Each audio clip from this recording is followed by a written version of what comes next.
సరే రైటర్ గారి దగ్గరికి వెళ్ళి ఆయన అడుగుదా ఏంటండి ఏం రాస్తారు అంత పెద్ద డైలాగ్స్? నవీన్ పోలిశెట్టి చెప్తాడండి, ఏమంటాడంటే మనం ఏమన్నా సినిమాలోకి రావాలంటే ఫస్ట్ ఇంజనీరింగ్ చేయాలి, తర్వాత ఐటీ చేయాలి, ఐటీ చేసి 4-5 సంవత్సరాలు పనిచేసిన తర్వాత సినిమాలోకి రావాలని చెప్తాడు. సో నేను అలాగే సినిమాలోకి వచ్చాను. అలాగ వచ్చిన తర్వాత ఏం చేయాలో అర్థం కానప్పుడు నా దారి తప్పి ఎటో తిరుగుతున్నా అనుకున్నప్పుడు వంశీ నాకు ఫోన్ చేశాడు, ఇలా ఒక కథ ఉంది రాసావా, ఇట్లా స్టోరీ అది డైలాగ్స్ అవి అని అంటే సరే కూర్చొని రాసాం. సో అలాగ రాస్తున్నప్పుడు ఏంటంటే ఒక జర్నీ ఉంటుంది కదండి. ఇప్పుడు నాకు రైటర్గా ఛాన్స్ ఇచ్చాడు, ఆ ఛాన్స్ని నిలబెట్టుకోవాలి, కథ అంత బాగుండాలి, ఎందుకంటే ఇదంతా మాకు ఒక లాంచింగ్ పార్ట్ లాంటిది.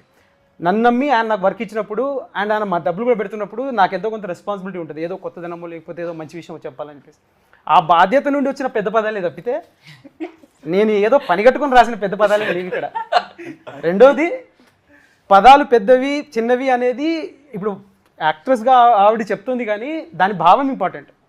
సో ఆ భావం మాత్రం చాలా చిన్నగా చాలా సూటిగా గుచ్చుకునేలా ఉంటుంది. రేపు జూన్ 14th రోజు మీరు థియేటర్